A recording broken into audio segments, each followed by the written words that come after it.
یا اللہ تو اس استغفار کی بدولت ہمیں دنیا اور آخرت کی ساری بلائیاں نصیب فرما.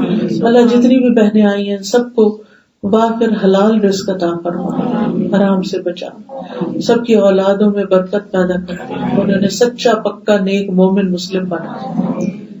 یا اللہ جو بھی بیمار ہیں انہیں صحت عطا فرما، جس کسی کام میں کسی کی کوئی رکاوٹ آئی ہوئی اللہ اس کی رکاوٹیں دور کر دینا. یا رب العالمین تو ہمارے گناہوں کو معاف کر دینا. اللہ ہمیں اپنی محبت نصیب فرما. یا حی یا قیوم برحمتک استغیث. یا اللہ سب بہنوں کے دلوں میں جو دعائیں ہیں اللہ ان کو قبول فرما. نبی صلی اللہ علیہ وسلم دن میں 70 سے 100 بار استغفار کرتے تھے. اگر اللہ کے رسول صلی اللہ علیہ وسلم جن کے اگلے پچھلے سب گناہ معاف تھے وہ اتنی دفعہ استغفار کرتے، ہمیں یقیناً اس سے پھر زیادہ ہی کرنا چاہیے، ہمیں زیادہ ضرورت ہے. تو استغفار کا فائدہ کیا؟ سب سے پہلا فائدہ تو یہی کہ انسان کو گناہوں کی معافی مل جاتی ہے. فَقُلْتُ اسْتَغْفِرُوا رَبَّكُمْ إِنَّهُ كَانَ غَفَّارًا. ابو ہریرہ سے مروی ہے رسول اللہ صلی اللہ علیہ وسلم نے فرمایا اللہ تبارک و تعالی ہر رات کو آسمان دنیا پر آتے ہیں. یعنی یہ کیوں بتایا گیا؟ تاکہ انسان کو قرب کا احساس ہو. جب رات کا آخری تہائی حصہ 1/3 باقی رہ جاتا ہے تو اللہ تعالیٰ فرماتے ہیں ہے کوئی جو مجھ سے دعا مانگے تو میں اس کی دعا قبول کر لوں. ہمیں سہر سے چاہتا ہے کہ ہماری دعائیں قبول ہوں، تو اللہ تعالیٰ خود پکارتے ہیں بندوں کو، ہے کوئی جو مجھ سے دعا کرے تو میں اس کی دعا قبول کر لوں، ہے کوئی جو مجھ سے مانگے تو میں اسے دوں. ہے کسی کو کچھ ضرورت کہ مجھ سے مانگے تو اس وقت مانگیے اپنے رب سے. ہے کوئی جو مجھ سے بخشش مانگے، گناہوں کی معافی مانگے تو میں اس کو بخش دوں. تو 3 چیزیں، نمبر 1 دعا کی قبولیت، نمبر 2 سوال اللہ یہ دے دے یہ دے دے، اور نمبر 3 گناہوں کی بخشش. بڑے سے بڑا گناہ استغفار سے بخشا جاتا ہے. پھر اس کا ایک فائدہ یہ بھی ہوتا ہے کہ جب انسان کے گناہ معاف ہوتے ہیں تو اس کو نیکیوں کی توفیق ہوتی ہے. ورنہ جب تک وہ دل کالا رہتا ہے نا، دل پہ ایک بوجھ ہوتا ہے تو انسان کے اوپر سستی، غفلت، دل کا بوجھ، پتہ ہے نماز کا وقت ہو گیا، بیٹھے ہیں اچھا ابھی پڑھتے ہیں وہ جو تب توفیق جانے لگتی ہے، کوتاہی زیادہ ہونے لگتی ہے انسان سے. لیکن جب انسان کی معافی ہو جاتی ہے تو اس کی علامت یہ ہوتی ہے کہ انسان کا دل نیکی اور خیر کے کاموں میں زیادہ لگتا ہے، وہ اس کی طرف دوڑنے لگتا ہے. تو یہ بہت بڑا فائدہ ہے. ہم سب چاہتے ہیں کہ ہم اللہ تعالیٰ کے فرما بردار بندے ہو جائیں، اللہ تعالیٰ کا قرب ہمیں نصیب ہو، تو اس کے لیے استغفار بہت فائدے کا ہے. رسول اللہ صلی اللہ علیہ وسلم نے فرمایا استغفار کرنے والا ایسا ہے، گناہوں سے توبہ کرنے والا ایسا ہے جیسے اس نے کوئی گناہ کیا ہی نہ ہو. بالکل صاف ستھرا ہو جاتا ہے. پھر اگر انسان غلطی کے فوراً بعد استغفار کرے نا، توبہ کر لے، تو وہ گناہ لکھا ہی نہیں جاتا اعمال نامے میں. حدیث میں آتا ہے رسول اللہ صلی اللہ علیہ وسلم نے فرمایا بائیں طرف والا فرشتہ 6 گھڑیاں مسلمان گناہگار بندے سے قلم اٹھائے رکھتا ہے جب وہ کوئی گناہ کرتا ہے. اگر وہ شرمندہ ہو جائے اور اس گناہ کی توبہ کر لے تو وہ قلم رکھ دیتا ہے، ورنہ ایک گناہ لکھ لیتا ہے. اور نیکی کرے تو فوراً لکھ لیتا ہے، اور 1 کے بدلے میں 10 لکھتا ہے. جی ہاں بالکل.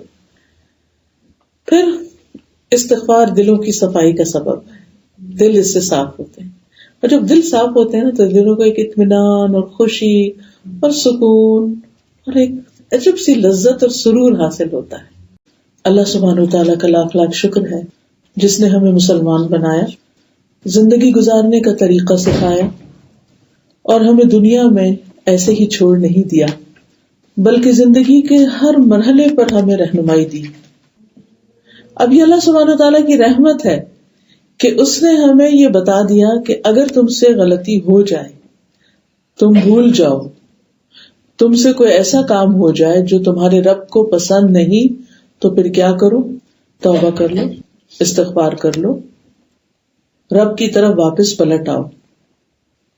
آدم علیہ السلام بھولے، ان کی ساری اولاد بھولتی ہے. اس لیے ہم تمام انسان کسی نہ کسی طرح خطا، غلطی، گناہ کا شکار ہوتے ہیں. نبی صلی اللہ علیہ وسلم نے فرمایا ہر انسان خطا کار ہے، ہر انسان. اور بہترین خطا کار وہ ہیں جو توبہ کرتے ہیں.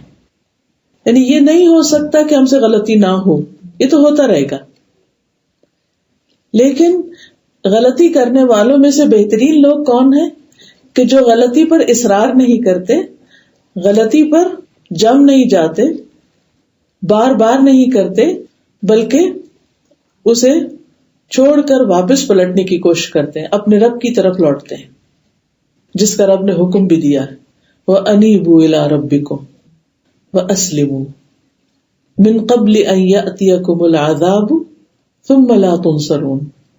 اپنے رب کی طرف پلٹ آؤ اور فرمانبردار بن جاؤ، اطاعت گزار بن جاؤ، اس سے پہلے کہ تم پر عذاب آ جائے، پھر تم مدد نہ دیے جاؤ گے، اس سے پہلے کہ تمہاری پکڑ ہو جائے، اس سے پہلے کہ کوئی آزمائش آ جائے، اس سے پہلے کہ تم کسی بڑی مشکل میں پڑ جاؤ. تو جب غلطی ہو اور اس کا احساس ہو جائے تو اس کو چھوڑ دو. کوئی انسان کتنا بھی نیک کیوں نہ، پیغمبروں کا معاملہ الگ ہے، لیکن عام انسانوں میں سے کوئی انسان کتنا بھی نیک کیوں نہ ہو، اس سے بھی غلطی ہوتی ہے. نبی صلی اللہ علیہ وسلم نے فرمایا، ہر مومن آدمی سے کوئی نہ کوئی ایسا گناہ سرزد ہو جاتا ہے جس کو وہ وقتاً فوقتاً کرتا رہتا ہے، یا کوئی ایسا گناہ ہوتا ہے جس کو وہ مسلسل کر لیتا ہے، یعنی اس پہ قائم رہتا ہے، وہ اس کو نہیں چھوڑتا حتیٰ کہ وہ دنیا چھوڑ جاتا ہے، یعنی موت تک وہ غلطی اس سے ریپیٹڈلی ہوتی رہتی ہے. مومن کو اس حال میں پیدا کیا گیا ہے کہ وہ فتنوں میں گھرنے والا، توبہ کرنے والا اور بھولنے والا ہوتا ہے. یعنی کسی مشکل میں پڑا، پھر اس نے توبہ کی، پھر بھول گیا، لیکن جب اسے نصیحت کی جاتی ہے تو اس نصیحت کو قبول کرتا ہے. یعنی جب اس کو ریمائنڈر دیا جاتا ہے، اسے یاد دہانی کرائی جاتی ہے، اس کو کوئی اچھی بات بتائی جاتی ہے تو وہ اسے ایکسپٹ کرتا ہے، اسے ریجیکٹ نہیں کرتا. کیونکہ اچھی بات کو یا اللہ کے حکم کو ریجیکٹ کرنا یہ ابلیس کا شیوا ہے. تو گناہ کے بعد مومن اور غیر مومن کا جو بنیادی فرق ہے وہ یہی ہے کہ مومن اپنے گناہوں کو ایسے محسوس کرتا ہے جیسے وہ کسی پہاڑ کے نیچے بیٹھا ہوا، یعنی اس کا بہت بوجھ لگتا ہے کہ میں نے غلط کیا ہے، اور یہ اس کے ضمیر پر ایک بوجھ ہوتا ہے اور وہ ایک پریشانی میں مبتلا ہو جاتا ہے، اور وہ ڈرتا ہے کہ کہیں یہ پہاڑ میرے سر پہ نہ گر پڑے، اللہ تعالیٰ کی ناراضگی کی وجہ سے مجھ پر کوئی مصیبت نہ آ جائے. ابو ہریرہ سے روایت ہے، صحیح مسلم کی روایت ہے، یہ رسول اللہ صلی اللہ علیہ وسلم نے فرمایا، اس ذات کی قسم جس کے قبضہ قدرت میں میری جان ہے، اگر تم گناہ نہ کرتے تو اللہ تمہیں لے جاتا، اور ایسی قوم لاتا جو گناہ کرتے پھر اللہ سے مغفرت طلب کرتے تو اللہ ان کو معاف کر دیتا. اس سے یہ پتہ چلتا ہے کہ اللہ سبحانہ وتعالیٰ کو انسان کی کمزوری کا پتہ ہے، اور اللہ تعالیٰ بندے سے چاہتا ہی ہے کہ بندہ اس کی طرف پلٹے. وہ اس چیز سے محبت کرتا ہے اور وہ معاف کرنے سے بھی محبت کرتا ہے. رسول اللہ صلی اللہ علیہ وسلم نے فرمایا، ابلیس نے اپنے رب سے کہا، مجھے تیری عزت و جلال کی قسم، فبعزتک، میں تیرے بندوں کو اس وقت تک گمراہ کروں گا جب تک ان کے جسم میں روح رہے گی. حتیٰ کہ ہوتا کیا ہے کہ جب جان نکلنے کا وقت ہوتا ہے تو ابلیس اس وقت بھی خیر خواہ کی شکل میں آتا ہے اور انسان کو اس وقت بھی ورغلانے کی کوشش کرتا ہے. تو انسان اللہ کے فضل سے جو مومن سچا ہوتا ہے وہ ثابت قدم رہتا ہے. اسی لیے ہمیں ایک دعا سکھائی گئی، وَأَن يَتَخَبَّطَنِيَ الشَّيْطَانُ عِندَ الْمَوْتِ، کہ اللہ مجھے اس وقت بھی محفوظ رکھنا جب موت کے وقت شیطان مجھے ورغلائے. تو شیطان خیر خواہ کے روپ میں اس وقت بھی آتا ہے اور اس کو کفر کرنے کے لیے کہتا ہے یا شرک کی کوئی بات کرنے کے لیے کہتا ہے. یعنی کہ وہ دن رات تو لگا ہی رہتا ہے لیکن اس وقت بھی نہیں چھوڑتا، اس کو آخر میں ہی پکڑ لو. لیکن ایمان والوں کے ساتھ اللہ کیا معاملہ کرتا ہے؟ قرآن مجید میں آتا ہے، یثبت اللہ الذین آمنوا بالقول الثابت فی الحیات الدنیا وفی الآخرہ.